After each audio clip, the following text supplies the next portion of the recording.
Go live. And we're back. Here we are. A little music to start the show. I don't know how people on Spotify feel about. Oh shit! I gotta send you the link for. All right, we've introed, and now that's gone. Okay, so I need to send you the Amazon AMP link, or can you just hop in from the link I sent you the other day? How you did yesterday? I just don't even need a link, actually. All right, words. We'll just hop Yeah. in. That's beautiful. Hey, we had like 8 people on Amazon AMP. Yeah, only one person followed. They gotta hit that follow button. I That's know. cool, though. It's Pure cool. raw engagement. I don't know how this shit works, but I like it. The theory. It's just we're just trying to put more ears onto the show. Yeah. But we got a lot to talk about. Obviously, today's show will primarily focus on the Brooklyn Nets Trade deadline. trade deadline of the NFL. You fucking assholes. Shut the fuck up. But no, here we are. And also, Elon Musk bought Twitter, and he's making it that you can pay to be verified. So I definitely will be paying for myself to be verified if it's so $8. gay, dude. It's so gay. Oh, it's gay as fuck. Did you join? Enable I'm call in. requesting it. Oh wait, there we go. All right. Invite. Are you in? I invited you. Yeah, we're in. Alrighty. Unmute yourself. We're back here with the NBA show. And no, stay. Okay, so here we are. We got a few people already listening. Yeah, what the hell? Yeah, so here we are. We're going to start off with some Ime Udoka. Oh, what's up, Thomas?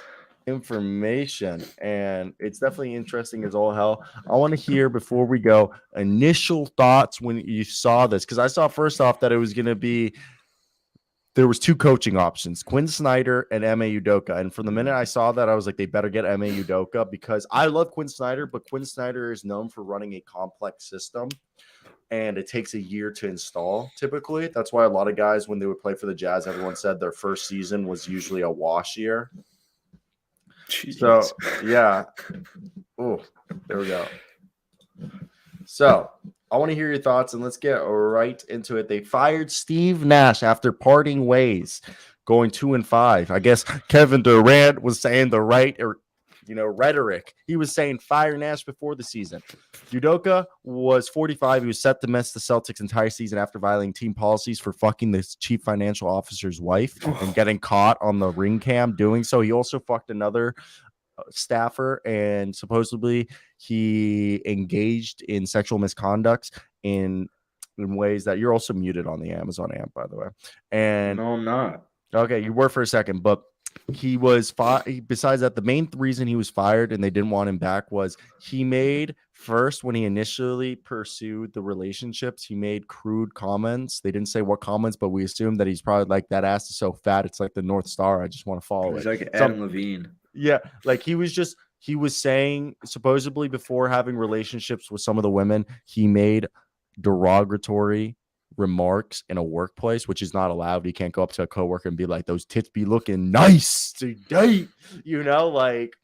So and then after the relationship with the chief financial officer's wife, he made some crude remarks towards her, basically telling her, I guess, go F herself and all this shit after she went back to daddy.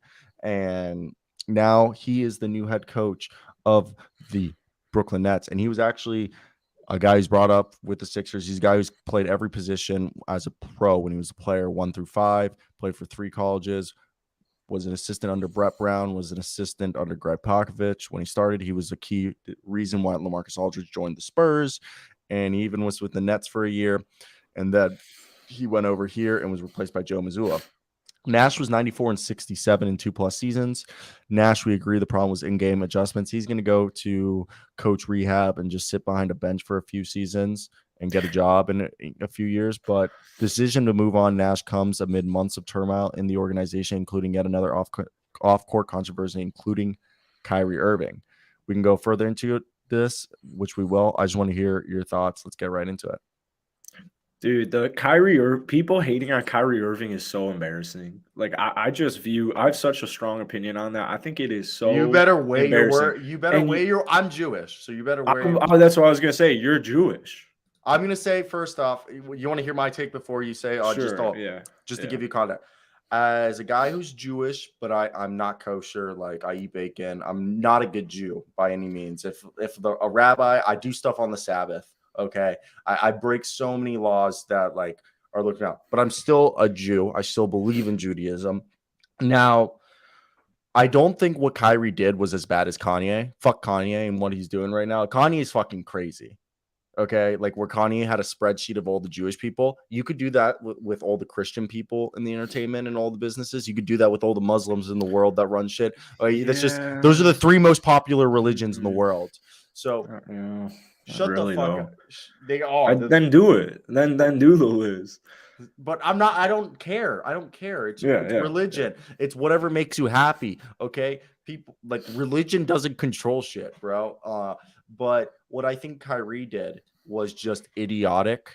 You're in a place you just can't promote. And it's not just anti-Semitism in that film. There's other controversial stuff about East Africans and shit that's like not like it's not fact checked or it's old like theories.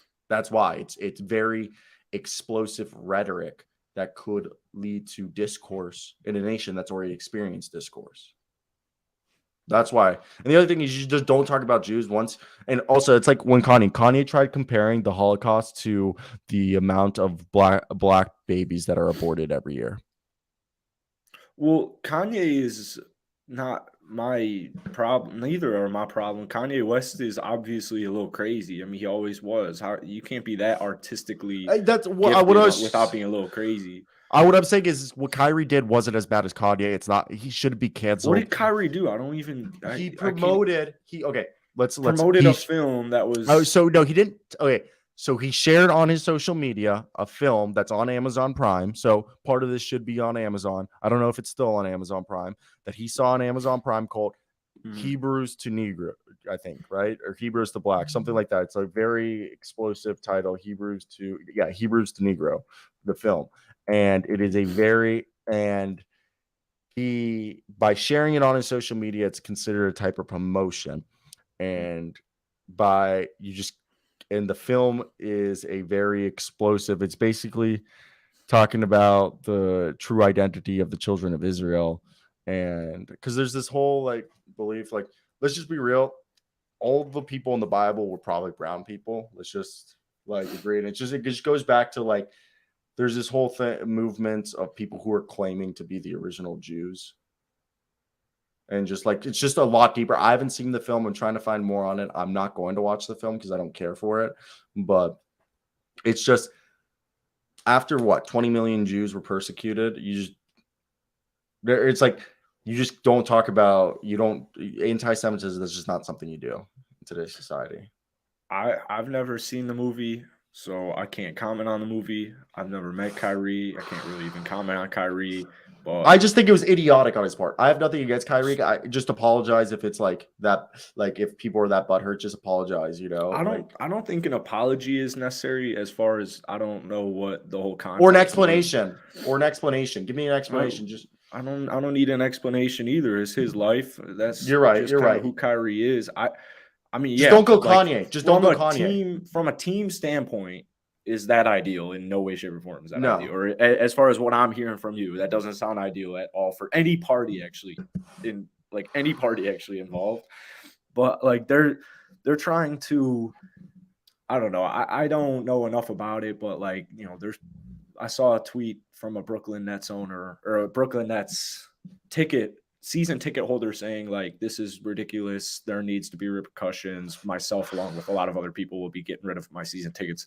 I'm sitting here reading like, I don't care. Like, get rid of your season tickets. Cool. Like that works for me.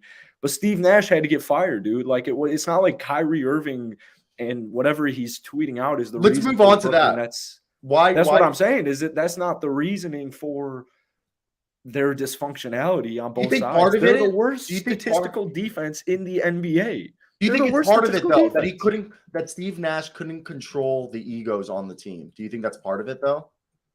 I don't know. I'm sure it's a little bit of everything because I don't know at the same time how much Steve Nash I don't know. I'm not sure how much control he even had, right? But When that's you have part of the personalities reason that why big. Udoka was hired is he's known as a guy who can manage personalities Mhm. really well, and that's why he just got in here. So I don't. We'll talk about it more. So continue with your reasoning, and then I'll come with mine. I Sorry for just cutting you off. they're a pretty sorry team right now. They can't play defense. Like I they beat the Pacers last night by like a slim margin. When you're playing a team like Indiana, as fun and electric as their offense is, Brooklyn on paper should be and is one of the best teams in the NBA. Like I get Ben Simmons wasn't playing, but you have Kyrie, you have KD, you have two generational talents on your basketball team as far as offense goes. So I mean, this was something that needed to be done. I don't think that any noise from outside of the court has any role on the Brooklyn Nets dysfunctionality right now. I still think that they'll be perfectly fine. I think Steve Nash had to get fired at some point in the season. I don't know about you, but I'm shocked it came on November 1st. I'm like shocked it came this fast. But Well, don't be I like surprised it. if Doc Rivers is next.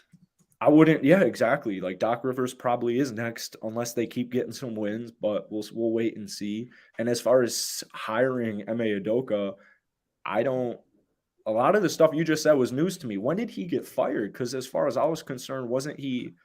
So you want me to like give you the whole rundown? But like, do you remember we were like he wasn't fired? They were like So suspending him for a year. So Like, when did he get fired? let me read you everything that came out today. So this is all that came out. Celtics were unlikely to reinstate Ime Udoka as head coach in 2023. Adrian Wojnarowski said Udoka was found to use crude language in his language with dialogue with female subordinate before start of an improper workplace relationship. The power dynamic associated with Jodek's relationship was the primary finding and policy violation cited in the law firm's report and was completed earlier this week. The Celtics have now came out and said they are fully invested in Joe Mazzulla. Udoka is set to be hired as the Brooklyn Nets head coach. There was also other teams interested in Ime Udoka. But yes, Gary Washburn of the Boston Globe said that the Boston Celtics are fully invested in Joe Mazzulla and pleased with how he's leading the team. Mazzulla was elevated to interim head coach following the suspension. Mazzulla has been with the team for multiple years, and with that being said, it's expected that he'll be promoted to full-time head coach and given a contract extension. So he got fired today? Basically, well, he didn't get fired. He was allowed to leave his contract with the Boston Celtics for no compensation. So Udoka was heading into his second season at the helm, and arguably, you know what happened. Nash was a Hall of Fame point guard who was trying to pull Steve Kerr, Ty Lue, and hop right into the coaching ranks. He led to Brooklyn to the Eastern Conference semifinals his first year, and during the offseason, Kevin Durant put that ultimatum out, and Joe Tsai stood by his front office and coaching staff, and Durant eventually agreed to keep, to test it out. And the reason this happened now, according to Alex Schaefer of a Brooklyn Nets beat writer for The Athletic, is that the Nets season is far from over and a change was needed to be done to get going in the right direction. And Steve Nash was not getting it done, and the title window is rapidly closing. The Brooklyn Nets could not waste time. Mm-hmm. And one thing that we could point out with Steve Nash's faults was Nash's decision to take the job was interesting because he was a guy when he was with the Warriors, he was commuting from Manhattan Beach to Bay Area a few times a month while doing soccer commentating and videos for Bleacher Report. Very comfy gig he had. And then in the third game of his season in 2020, the 21, Spencer Dinwiddie tears his ACL. And this was a team that still was able to go to the semifinals. But one thing people don't realize is Steve Nash's best season was his first season. You know why? Guess what his guess the three names on his bench. Mike D'Antoni. D'Antoni. As far as coaching. Coaches, sorry. Wow, I showed up. okay. Mike D'Antoni, Ime Udoka, and Brian Keefe were all his lead assistants on Steve Nash, and they all left after the first season, and they've never been able to get that success again. I'm not saying that there was problems with, Steve Nash as a coach, but he was the type of coach that because he was so young, he needed veteran coaches around him, And Yeah. ever since that first season, Steve Nash never had vets around him like a Mike D'Antoni who could run the offense, Ime Udoka who keep the personalities in check and do the defense stuff, and then Brian Keefe, he's still with the Nets, but he's been with the Thunder, the Lakers, the Knicks, Thunder again. He started out with the Spurs, okay? And so when you have guys like that, he was able to delegate the responsibilities of that coaching staff. Now, the only guy who remained from that group was Brian Keefe, and it seems like Mike D'Antoni and Ime Udoka had big pull.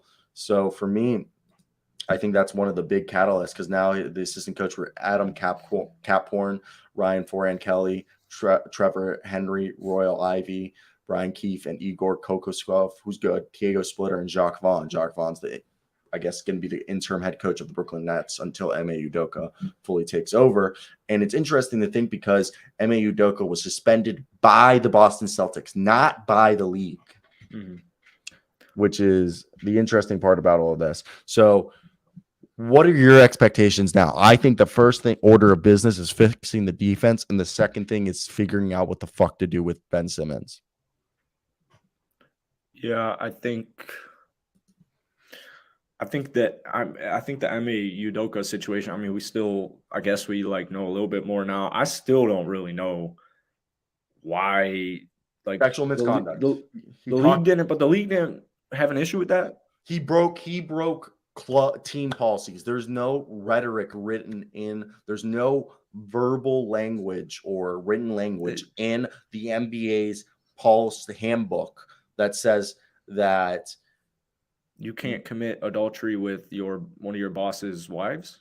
Basically, but the other thing is that all that type of stuff is handled by the team's code of conduct or the team's policies. Well, so that is delegated to the team. It's like, think about this. Remember, who was it?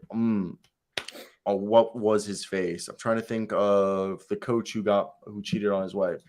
Coaches who cheated on wife, NBA. There's a coach in recent years that was caught cheating on their wife. Wow. I forget who it was, but so if someone remembers when they watch this clip, tell me down below. I forget what coach. There was 10 years ago, 15 years ago. There was a coach that got caught cheating on his wife, and I don't remember who it was, but it was a whole thing. Either way, just go. So yeah, either way, I mean, I don't know the Ime Udoka situation. It appears I thought that he broke team rules. I never thought he'd get a coaching job ever again, a head coaching job in the NBA ever again. I was wrong, and I'm glad I'm wrong, because Ime Udoka is a phenomenal head coach. I wanted him so desperately for the Chicago Bulls. Billy Donovan's great. But he is a guy. I like Billy Donovan a lot. Ime Udoka, as opposed to a guy like Steve Nash, who's way too. He seems to, more of. He doesn't really seem like a vocal, aggressive coach. He seems more like Steven Silas to me, where he's just more collected. He's going to let everybody do what they got to do, and then they'll take a look at it afterwards. I think Ime Udoka is one of the best coaches in the NBA. Defensively, what he was able to do with Boston Celtics was such a simple scheme, a simple man-to-man scheme with help in the paint. Rebounding, just the personnel they had on their roster, Brooklyn's going to be fine. They're going to be absolutely fine. There's going to be somebody who can figure out how to put Ben Simmons with KD and Kyrie. Ime Udoka, I think, obviously Simmons and Claxton can't play together. They'll have to figure something out about that. Is Claxton better suited for the bench? Ben Simmons looks like a shell of himself. There's a bunch of issues going on. The good news is they have a whole season to figure this out. And this was a really good, smart move to me by Brooklyn, as far as going from controversy to controversy. Who the hell cares? This is basketball. It's all good to me. I think that Boston is going to have a crazy second half turnaround, exactly like the Boston Celtics last season. They'll probably make some moves as well. I mean, they have the right guy to do it. So first off, Ime Udoka did a wonderful job in his only campaign as the Boston head coach, the former Nets assistant. Obviously, you guys know he was suspended for the entire season for a violation of team policies. Now, the nature of his exile is much clearer. The Nets will stop at nothing to fix this team. And no matter how messy it might get for them in the PR section of As this. they should, yeah. Yeah. And the thing is Kyrie's playing the best basketball because I said this before and you agreed with me that it's in Kyrie's best interest to have the best season of his life because this is the last long-term contract he can get, max money. Now, it is a true shame that the Nets thought so lowly of Jacques Vaughn, my KU alumni, to give him a real chance to coach. I personally think he was the former coach of the Orlando Magic. I know they don't have time. They don't all have time, but I think he deserves it. You He have 3 deserves Hall it. of Famers on your basketball team, and you don't make the NBA Finals. Look, he In 2 last years, held you have- the. I have 3 Hall of Fame guys on my basketball Shut the roster. fuck up. He held in 2 the years, job and we don't make an for NBA them Final. in He the should have been fired bubble. last season. He Jacques should have Vaughn's been fine. fired the second they didn't get past the first round. They got swept by the Boston freaking Celtics, and they made no adjustments. Steve Nash is not a guy I'm willing to put my body, my life on the line for, but Ime Udoka is. Brooklyn's just fine. Sorry, Vaughn, whatever his first name is. I'm sure he's a great guy and a solid coach, but they gotta act now. You got 2 Hall of Famers on your team. I think Ben Simmons will be a Hall of Famer, but I know that's not a nice take right now. I mean, they got to figure it out right now. There's no time to waste. All right, so let's continue with this. Again, we don't fully know the details and reasons why Udoka was suspended besides what they've told us. Now the Nets are proactively choosing to bring him in. And the obvious PR aspect of this is a bad look for the organization with even Kyrie going on. But the Nets seem to be on the verge of undercutting the punishment of the Celtics felt was appropriate for Udoka by hiring him about a month into his suspension. This is already an organization that empowered Kyrie Irving last season by bringing him back to play only road games after initially benching him for refusing to adhere to the New York City vaccine mandate. And this let Irving go on with no consequences as he posted conspiracy theories and disinformation on social media, recently linking a movie widely seen as anti-Semitic. Now, this is all stuff that is going through. It's a PR nightmare. This is not basketball, so we're not really going to dive into it. We already talked more than what we should have. Now, Udoka, as we previously mentioned, served under Nash in 2020-21. And he's another Spurs Mafia guy. He was the runner-up to Kenny Atkinson in Sean Marks' first coaching search, and he was also the Team USA staff member in the 2020 Olympics, and that's how he became so close with Kevin Durant. And if you're Steve Nash, you're probably freaking pissed because, he split his time between advising the Dynasty Warriors in Northern California and then living on the beaches of Southern California. And now he just got his reputation torn apart in one season. It was an absolute mess. But I think what we're seeing right here, Nash probably goes back to his private life or rides the bench, and the Nets need a change. And this was the change. You're right. They needed it. If there was any coach that was available that could do it, it was Ime Udoka. We saw it happen. And Kyrie's playing well. Kevin Durant is playing. They got Kevin Durant and Kyrie, probably one of the 20 best players in the world. And then they got a guy in still not full form, shaking off the rust, a guy who's barely played in 2 years, played 5 games in the last 2 years, Ben Simmons.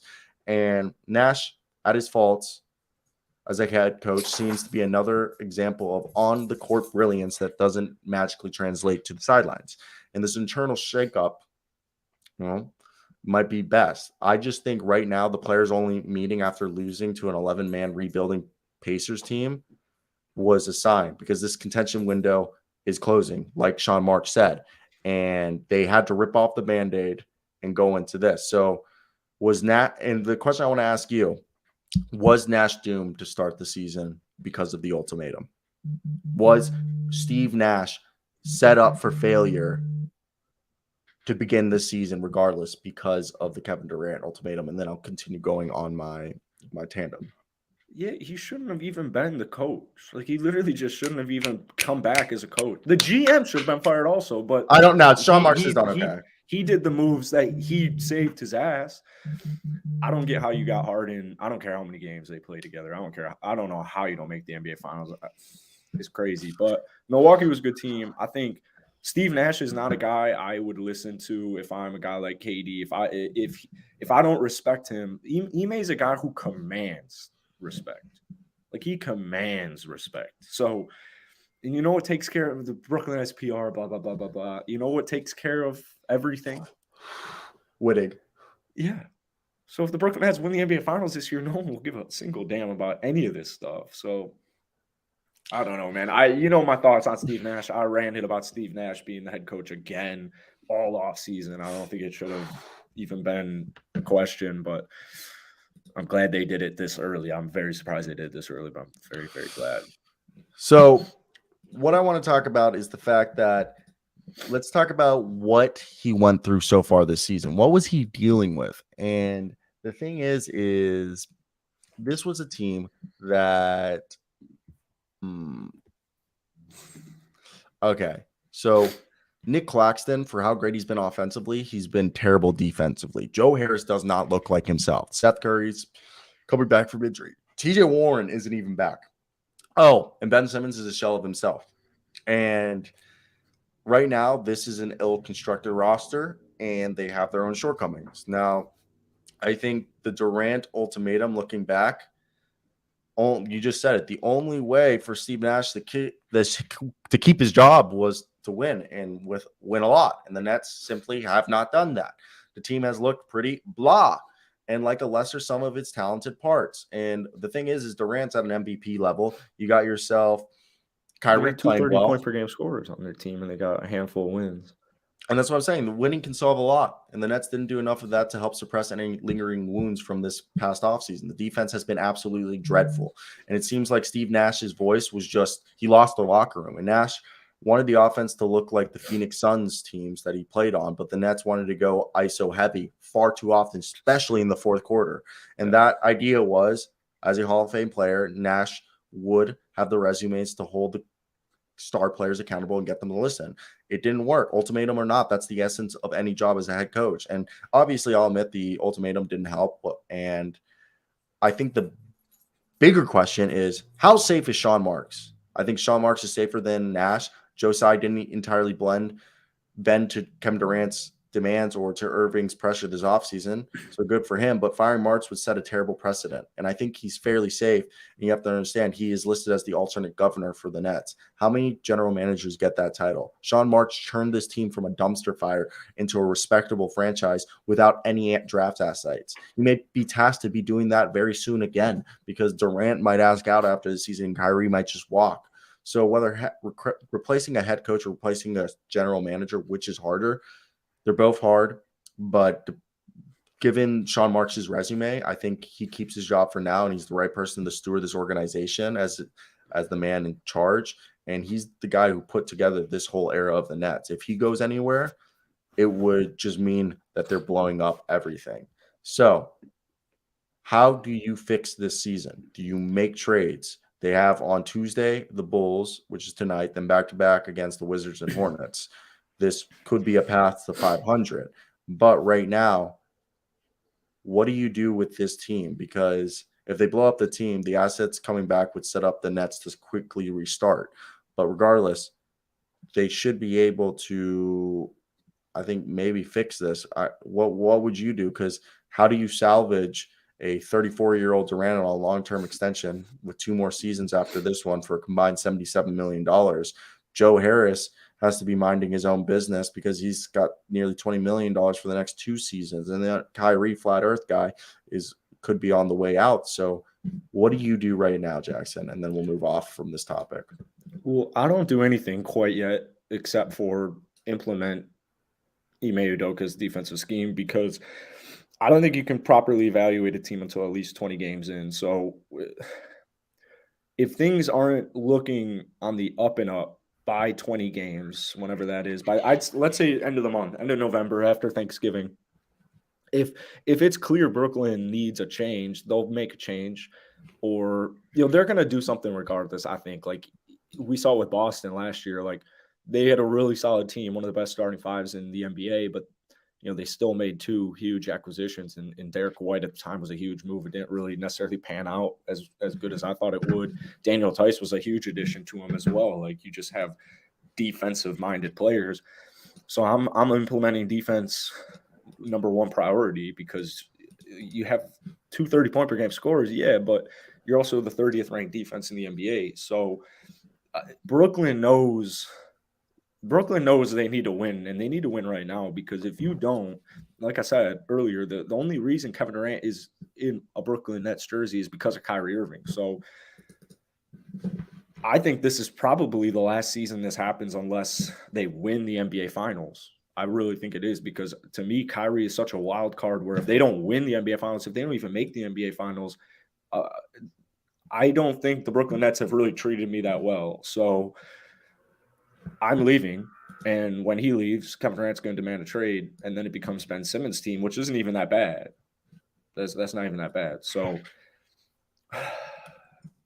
they're gonna have to figure something out with Ben because like he's like some of these fouls he's fouled out of like what 2 games already. I mean they're terrible fouls. It's horrible fouls. His defense has sucked.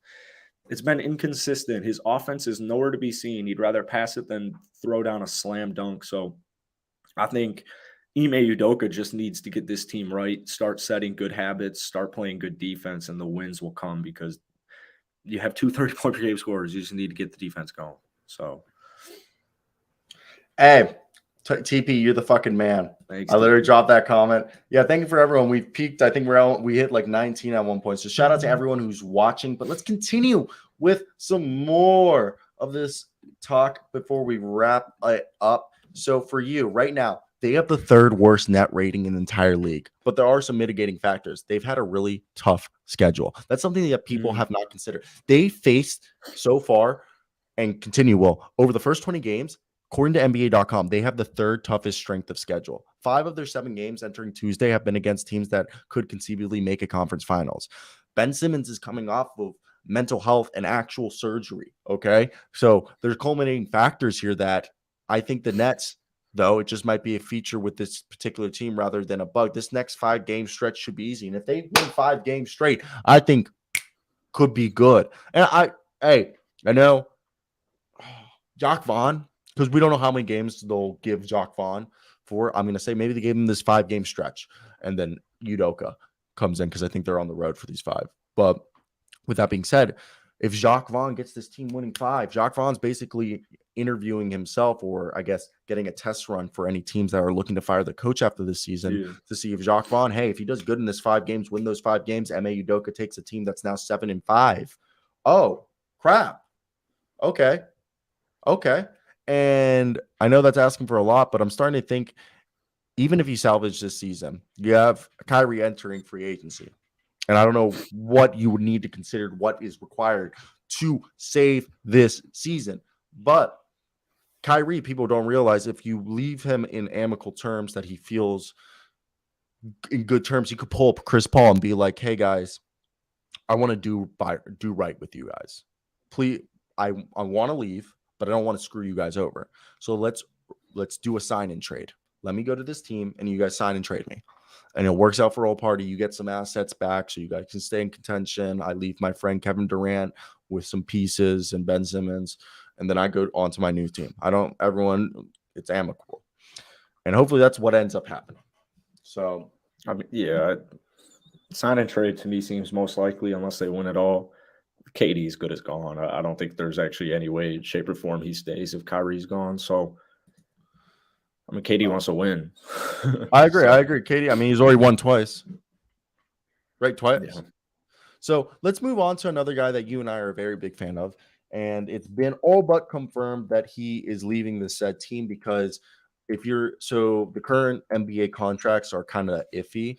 If you're not a top player on a team, if you're like not an all-star, but you're like the second guy, and the reason you haven't been an all-star is there's like a few players in front of you, you can only get, I think it's like 100% raise or a 200% raise of your current salary. So if you're making $9 million, you could only get extended for $18 million. This is all hypothetical numbers. There's probably like something I'm missing, but that's the idea. So if you're not a NBA team member, an all-star, or anything like that, you will not be able to get a max contract offer from your team as an extension due to the fact that the team can only offer you 100% increase of your current deal. So if you're only making $9 million and you haven't hit any of the qualifiers to qualify for a bigger deal, that team can only extend you for 100% increase of your current deal, meaning that this player, Jakob Poeltl, can only get offered about $14 million, $15 million by the San Antonio Spurs. So Jakob Poeltl can sign an extension with the San Antonio Spurs, but the two sides are limited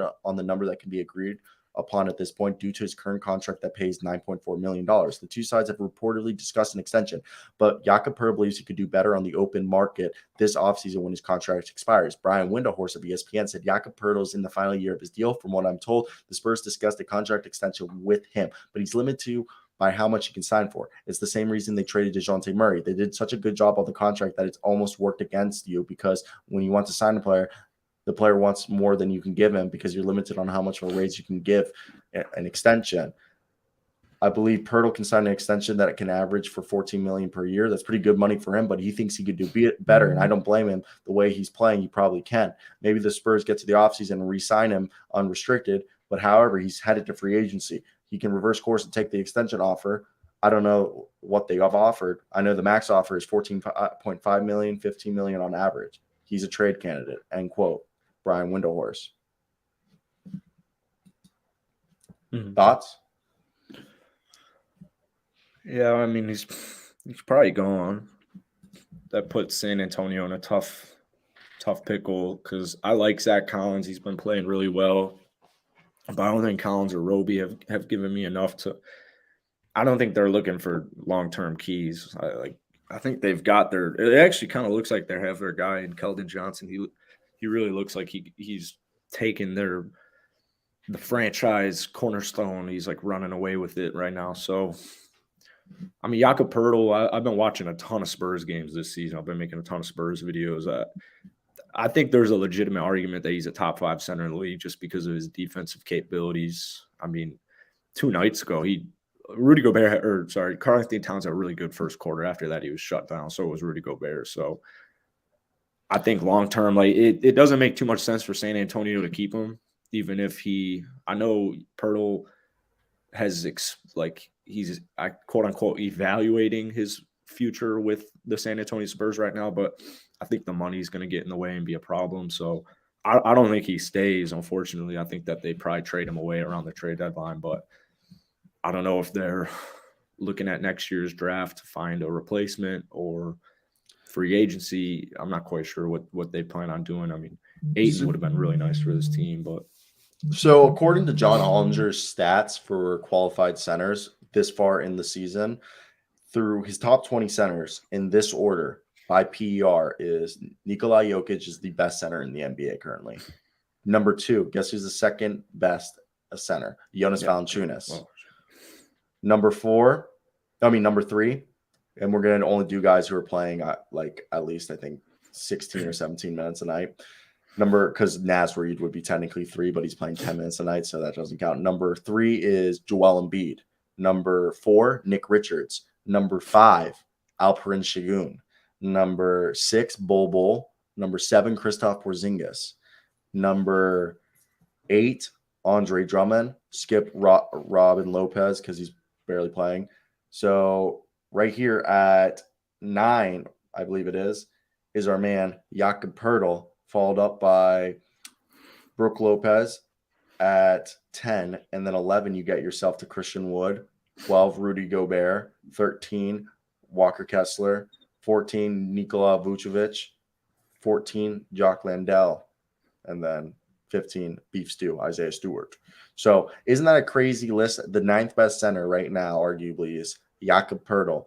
And when you look at the teams, what team could take Jakob Poeltl? You got to think of a team that could be interested. I was initially going to say the Charlotte Hornets, but Nick Richards and the Mason Plumlee duo, why would you give that up right now? I think it just ruined the chemistry that they got going there. But a team, if Brook Lopez were to get hurt, I could see the Bucks being the first team to call up and being like, hey, come on. You know? I think the team that people aren't expecting is the Los Angeles Clippers. But they play small ball, so I like Zubac, but I was just thinking about whenever Zubac comes off the floor, that might not work.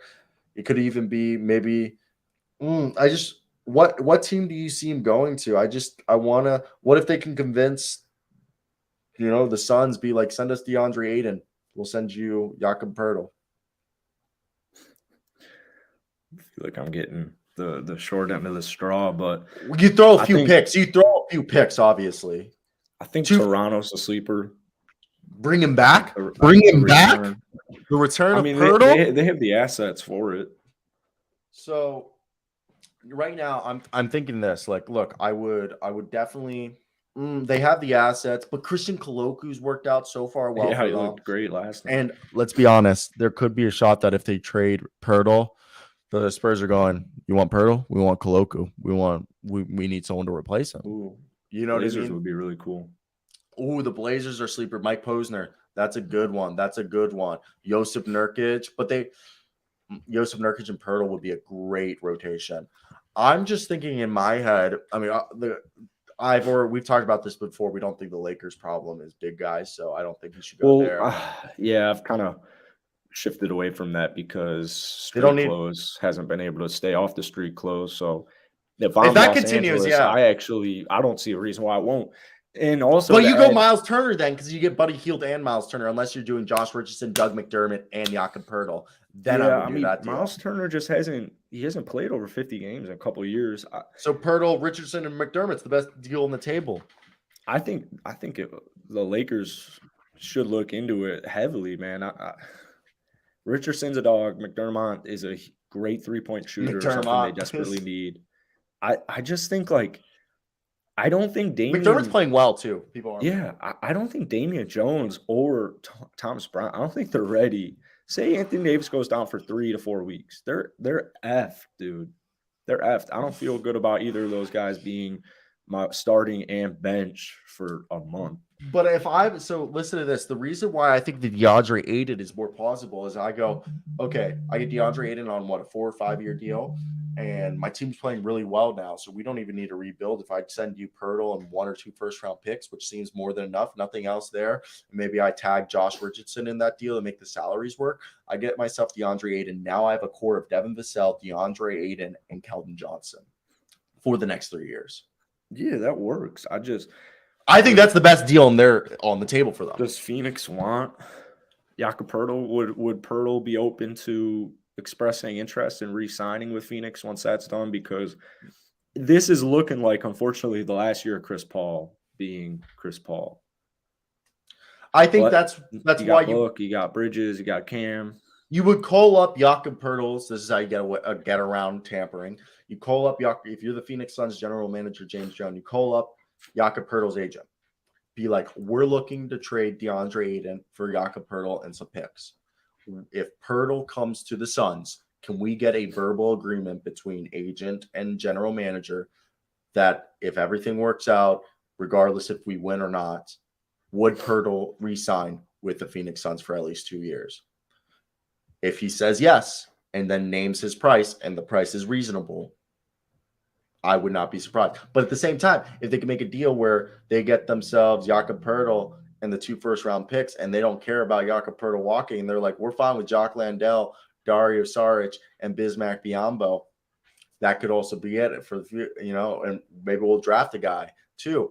Okay, because maybe they do this trade just to move off from the salary, get Poeltl for the rental, and get the 2 picks to maybe draft their future center, and then go by committee once Poeltl leaves in free agency. Yeah, I mean, a bunch of teams are going to be calling for him. How many pick? You know what I mean? How losing 1 player after winning a championship? How much is that? You know what I think would be really cool is Brooklyn Nets. I don't know if they're willing to get rid of Claxton that easily though, because Sharp doesn't look ready. Do they feel confident and comfortable about Ben Simmons being a 5 if need be? The thing is the Nets would be the team to trade for Miles Turner. The Nets need Miles Turner. They need to trade. Yeah, Miles Turner also works. Yeah, because I would rather, if I'm the Nets in this scenario, I think it's more beneficial for the Suns to get Poeltl for Ayton, and then the Nets to call up and be like, we'll send you Claxton and Sharp for Miles Turner. You send us Miles Turner. Now we can play Ben Simmons and Miles Turner on the floor at the same time, because the only guy who's not spacing the floor is Ben Simmons. The problem with Ben Simmons, Sharp, and Claxton is it's terrible playing on the floor because you got 2 guys just standing there. Yeah. I mean, if I'm the Nets, I'll take either. Definitely. Do they even have a first to work with? It's all in Houston. So I don't even know if they I don't know if they have the assets. That's why I'm thinking Claxton is a big. Well, because he just got extended and he's 23 or 24 now. Yeah, wouldn't it be? I would do something like Cam Thomas, like the guys Thomas and Claxton.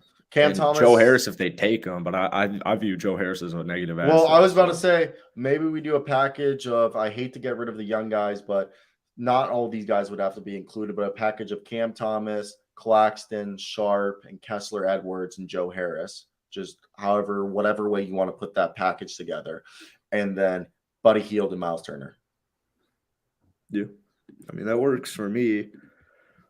And okay, you want to hear which picks the Nets have? So the Nets own their 2023 first rounder, but I believe they can't trade that one. They can't trade their 2026. So the first pick I believe they can trade is in 2029. That's the only pick they can trade is 2029. So yeah, it's not very enticing to me. And I think Houston has Brooklyn's pick this year.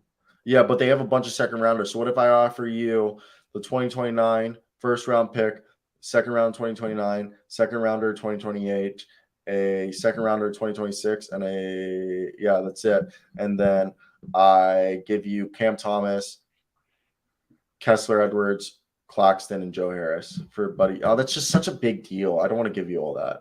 So I take off Kessler Edwards. I throw you Cam Thomas and Claxton and Harris for three second rounders, one first rounder, two young guys. I want another 3-point shooter that doesn't play. Shout out to all 20 people watching. Contract. Hey. Yeah. But hit that like and subscribe button. I think that's a little too complex for me. I think if you're Indiana, you're going to need all those young kids if I'm not getting a valuable first round pick. But at the same time, I guess a Brooklyn 2029 first also entices me, just like the Lakers 2029 pick entices me. So when you look at this, so I just personally think the best place for Poeltl, you got to find a place where you either can trade the starting big man for him, or they don't have a starting big man. But I think the Charlotte Hornets are doing so well with Plumlee and Richards, they're not interested. I don't think they would do another deal with the Hawks, but maybe they'd be like, the Hawks are like, let's get rid of Clint Capella early and let's run Poeltl and Onyeka, and we're fine with Poeltl walking because Onyeka will take over next season, and we'll get some assets from, or maybe not even assets, we just free up cap space to go get a big fish next year, and not big fish, but someone that's worth it. And I think that's something you could look at. I really like Josip Nurkic and Jakob Poeltl together. I'm trying to think of other teams that could come in here and that they need a big. I think first team to suffer an injury to their big man will lead to them trading for Jakob Poeltl, because if Brook Lopez goes down, for example, he could be a guy that maybe entices teams. Yeah. Okay, what if Rudy Gobert goes down, or what if Jonas Valanciunas goes down? What if Joel Embiid goes down? What if Kristaps Porzingis goes down? What if Andre Drummond goes down? Okay, or Vooch goes down. I'd take him on the Bulls. That's what I'm saying. What if Mitchell Robinson goes down? There's all these starters that I believe if they went down with a season-long injury. Steven Adams, another example. Jared Allen. You could see a team try to get the assets just to have this guy as a rental, so when they get the guy next year that they have locked up long-term, this guy will go in free agency, and they didn't skip a beat. Also, shout out Goga. He is right now ranked as the 30th best center in the NBA. It's not very good. But it's a top 30. The list is out of 50. 30 teams in the league. But what do you? I like Goga though. Yeah, I think it was definitely very interesting. Also, I'm very proud of today's show. We did good. But I'm done with Poeltl. You're done? I'm done with Poeltl right now. I mean, this. I thought you meant the game. All right, so let's move on to a topic that I actually wanted to talk about, and some might find this a bit boring, but I think it's actually a very, very interesting subject due to the fact that it has something to do with everyone, because you guys like watching NBA games. I like watching NBA games. So let's talk about the streaming war. There is a streaming war about to happen in the NBA, and it's pretty wild what is going on. I told you how annoying. I saw your responded tweet. I told you how annoying it is that the league blacks out TNT and ESPN games on League Pass. So annoying. I know, so annoying. So I can't watch a Bulls game right now either. So right here we got ourselves. The NBA is preparing to sell the rights to stream games with a bidding starting at $1 billion. All right, the NBA package is right now $24 billion with the current deal they signed in 2014 with ESPN, TNT, and various regional sport networks showing local games, RSNs. Those RSNs are the reasons teams like the Indiana Pacers and the Denver Nuggets are never able to show their games. That's why the MLS, the NBA, the NHL, not take out the MLS, NHL, the MLB, and the NBA are teaming up together and buying out all the regional sport networks from being able to show their games. But the NBA is preparing to sell a package of streaming only games, which is a tier 3 media deal. So a media deal is technically got multiple tiers, and like the current Big 12 media deal that's signed is giving teams about a $30 million a year, but with third tier media rights, that goes up to $50 million. So this is a package that is expected to attract major streaming companies like Amazon and Apple, because it will give them the ability to host NBA League Pass, which is what they're probably most interested in. And one source says Amazon would like an NBA package along with the NFL. Amazon is locked and loaded for a shot at the NBA. The NBA could sell a streaming package of 20 to 40 games during a 19-week regular season. And the NBA set to come off its 9-year, $94 billion deal with Disney and Turner that pays $2.6 billion. With an additional $1 billion in streaming, the league could get close to a $7 billion per year annual rights deal, which would be $70 billion, which we talked about a few months ago. They were expecting to get 70 to 75 or even close to $100 billion. But that's the other thing, is we're not even including China. But what are your thoughts on the media rights deal? Who would you want, at Amazon or Apple? I personally would rather have Amazon be the guys, but Apple's fine. I'd rather have neither. Fuck that. You want this. You want this. I hate it. This is one of the cases of a monopoly being good. Why? Because instead of you needing to pay for a multitude of streaming services, you could just pay for Amazon Prime. Get NFL Sunday ticket, NFL Thursday night football, and every NBA 40 NBA games, and you're only paying like $10 a month to watch all that, plus all the movies and shit. I don't care. I'd rather pay $100 a year for a league pass. I think, but then they would offer probably a subsidiary in there that you could pay extra $5 to your Amazon Prime already and get League Pass for a cheaper discounted price, and then you watch every single game via Amazon. Yeah, they bring down League Pass to $30. It's halfway through the season. So what if you pay Prime's right now $4.99 or $6.99? You pay $16.99 and you get every single NBA League Pass game, no blackouts. Maybe I'm old school, but like, yeah, you're old school. You sound how annoying you're it an is old to watch timer. Thursday night football. You know how annoying it is. It's so much fun. They got like graphics, and it's the worst. No, for a casual like you learn so much. No, it's horrible. The first Thursday night football game I watched of the season was, I forget what it was. It was one of the shitters that they have every Thursday night. Thursday night has been god awful. They had what was it? I like they to had homework a stand-up and barely comedian as the halftime show, and he was horrible. It was horrible. It was so bad. I just don't think you appreciate stand-up comedy. It was so bad that my buddy was like, we flipped on to YouTube to watch some better stand-up comedy and go watch a game at a later date. Or a later time. That's how bad it was. So it's so annoying for me to watch these Thursday night games. I can't even watch it on Hulu Live TV. It's just stupid. I hate it so much. I guess I am old school, but like, not every person on this planet has a goddamn smart TV. Not every person on this planet has a TV. So I guess I could go on my computer and watch. This is for more for America. I just think it's stupid, but like, if it's in the best interest, then that's cool. I mean, I still will be purchasing League Pass most likely because I like watching the games at a later date on my laptop. But I guess you can do the same with Amazon. I want every game. I don't want 40 games a year. That's stupid. That's one game like every other day. Not even. It's like one game every 4 days. How many days is the season? Not a fan. So tell me right here before we do Poeltl, what 3 stories did you want to hear that we can talk about? We can either do Udoka Azubuike, Leandro Valamaro, and RJ Hampton had their 2023 to 2024 rookie scale team options declined, meaning they'll be free agents, unrestricted free agents this coming offseason. We can talk about Blake Wesley tore his MCL. I just saw that on the ticker. That sucks, dude. Yeah, or Jimmy Butler. We're still going to win the championship. Which of those stories would you want to wrap up the show? What was the last one? Jimmy Butler said we're still going to win the championship. What? Who does he think he is? Good luck with that. Let's talk Heat. Okay, let's talk Heat. Alrighty. So right here, we got ourselves a little story about a man named Jimmy Butler. Oh, These Andrew Gibbs. I know these ads are so. All right, here we go. Jimmy Butler says we're still gonna win the championship. Is that so? Yeah. So Jimmy Butler's out here preaching to anybody that'll listen. We're going to win. We're going to win. We're going to the moon. We're going to put a man on the moon. So the Heat are off their disappointing 2-5 start, but the Miami Heat superstar Jimmy Butler hasn't had his confidence shaken at all by the poor start.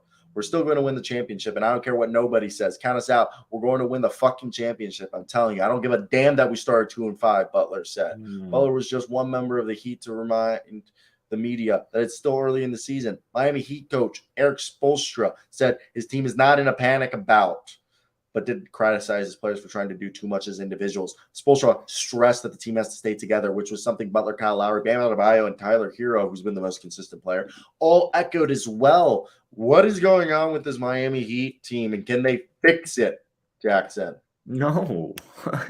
They suck. A healthy Victor Oladipo actually gives me a lot. So I won't rag on their starting lineup too much because I think Victor Oladipo is really, really good when he's healthy because he's one hell of a defender. I love their piece. I think Caleb Martin's a dog. I think Max Strus is a dog. I actually can't think of anything Duncan Robinson is offering me right here. I can't think of anything Duncan Robinson's offered me. 5 points in 12 minutes a night? Wow, 12 minutes a night to a guy getting paid almost $20 million a year. Wow, cool. I was trying to find a silver lining. Their defense sucks. Kyle Lowry will be the age of 37. They are slow. They are 37. Jimmy Butler and Bam Adebayo can only do so much. Hero's a dog, but Hero and Robinson, as long as they're on the same basketball roster, I have concerns. I think Jay Crowder trade would help them out a lot. I still view Miami as a playing team. Sure, maybe I'll give Jimmy G the benefit of the doubt and say maybe you can get the 6th seed. If one of their star players got injured for even a week, I mean, that's going to mess up a lot of things. I just don't think they're deep enough. I don't think Jovic is ready. I don't think they're deep at all. They are really well coached, so Spoelstra will get them right. Like, it's not like 2-5 that offers me nothing. I don't care that they've started slow. I don't think they're a good basketball team right now at all, and I don't see that changing in the foreseeable future as far as like championship aspirations go. So when I look at this team, they kind of have a problem that they're playing too slow. They're like the 6th worst or 7th worst pace in the NBA, and they're a better defensive team than they are offense. And I think it just comes down to, outside Tyler Hero being the most consistent guy on this team, Jimmy Butler is the other guy. It's Jimmy Butler and Tyler Hero who's carrying the weight. Kyle Lowry's washed up. Please, can we honestly trade Kyle Lowry for Russell Westbrook? I don't think it'll make a fucking difference. I mean, at least really cool. At least Russell Westbrook will pass the ball, grab rebounds, and play some defense. Kyle Lowry just looks like he didn't even hit the fucking cardio machine. He's an old man, dude. 36 years old. But yeah, no, I just think this is a team that the shots aren't falling in. Maybe let's go out and let's trade for a scorer that we can bring off the bench, because besides Max Strus, Tyler Hero, Bam Adebayo, who's not playing his best basketball, but Bam Adebayo and Jimmy Butler, no one else can score on this team. Caleb Martin can't. Gabe Vincent can't. Oladipo will. Put Hero. But we don't know what Oladipo is going to look like. Put Oladipo on the starting unit. Put Hero's a bench player, unfortunately, that's not a bad thing at all. I think Jamal Crawford was a phenomenal NBA basketball player. Only came off the bench. All right, let's wrap up today's show because I gotta go soon, and let's play a game that we like to play. All right, you ready? Got a shitty taste in my mouth from yesterday. We got a favorite game that people like us to play. And you know what time it is. I'm up 6-5, I believe. No, I think it's 7 to 6.5 me, but I'll give you the half point. And we'll call it 7. I thought we were taking out. Here, beat's about to drop. When it does, Pearl time. Let's go. All righty. The silhouette for today I have an idea. I think that's Joe Harris. Okay. I think I know who it is. He's in the East, so that leaves me with my original guess, which was my first guess was Josip Nurkic. Okay. Yeah. Wasn't that a good guess? So it's a white boy, it looks like, from the hair. Yeah. And not from. Okay. What number is Kristaps wearing? I have no idea. That's not Kristaps, so go ahead. I'm an idiot. Very They're not in the close. Atlantic. I forget, dude. We always mix up the Wizards. Yeah, and who the fuck's in the Atlantic? The Knicks, the Nets, Raptors, Nets, Celtics, Brooklyn. I feel like we always. Oh, I think I know. I think I know who this is. Who is it? I'm pretty sure he's on the Sixers. Oh, I forgot about the Sixers. Okay. so Boston, Knicks. I think I know who it is. You said that twice. We're near his height. I think that's. Wait, I think I know who it is. Oh, it's not Seth Curry, but that's a great guess. I think that's the guy on the Knicks. I think that's Isaiah Hartenstein. That's a good guess. That was a good guess. That was my. Oh, I'm trying to say. Okay, so thank God he took out Evan Fournier. Yeah, I thought it was going to be Evan Fournier as well. All right, so he's 24. He's 24. He's on the Celtics or Raps. Oh my God, I hope it's not that guy. Oh, it's Jaylen Brown. That's not Jaylen Brown. That's so not Jaylen Brown. it's got the beard. Okay, I think I know who it is. Oh, no, I know who it is. Okay, so it's not Sam Hauser. He's 24. He's a young guy on the Boston Celtics. It's not Luke Cornett. Okay, who could it be? It's not Grant Williams. It's not. Ooh. Hands up. But fuck. It's on the Boston Celtics. So let me think of the roster. Malcolm Brogdon. It wouldn't have been Danilo. Because he's. Oh, shit. No, he's 24. He's 24. Yeah. So who's a young guy? I think I know who it is. Payne Pritchard. Fuck. Who else? Payne Pritchard, Sam Hauser, Luke Cornett, Noah Vonleh, Grant Williams, Jaylen Brown, Jason Tatum, Marcus Smart. Dude, I really know this guy. You do? Yeah. Have I said his name? Yeah. Who's fucking 24 on this team? I'm trying to think of it. It's not Derek White either. I feel like I've said the whole fucking roster. I feel like I should get this guess because you had. Yeah, go. I think it's Tatum. It is Jason Tatum. You're right. It's Jason Tatum. I don't think that looks like Jason Tatum though. It didn't look like Jason. Yeah. I didn't think. But the I was hair. thinking to myself, like I'm barely younger than Tatum. Was what I was thinking. I honestly completely forgot Tatum was. When Victor said Tatum, I was like, oh shit, dude, he's about to guess Tatum. So I had to jump in there. Landry Fields Thomas. That's so funny. All right, I gotta get out of here. But good show, buddy. Let's look at the stats so far. What we were working with. Yeah, 8-7, baby. Yeah, I'm gonna leave this amp call because I'm about to die. All right, yeah. Peace out, Amp. We love y'all. We'll attend that show. I had like 4 viewers at least the whole damn show, dude. But I'm at 1%. Oh my god. End show. Okay, we ended the Amp show. 152 people watched. Shout out for that. Today's show was awesome. Just hit sub. Let's go. Yeah, hit that sub, hit that like button. Thank you for everyone. And yeah, 8-7. All right, boys. We'll be back tomorrow. Jackson's actually gonna have a guest on. It'll be one of my last few weeks of me, having to do this solo. To new people. It's just Aaron. I know. All right, buddy. I gotta go though. I gotta fucking film some shit. Peace. Be a friend and tell a friend, guys. I love y'all.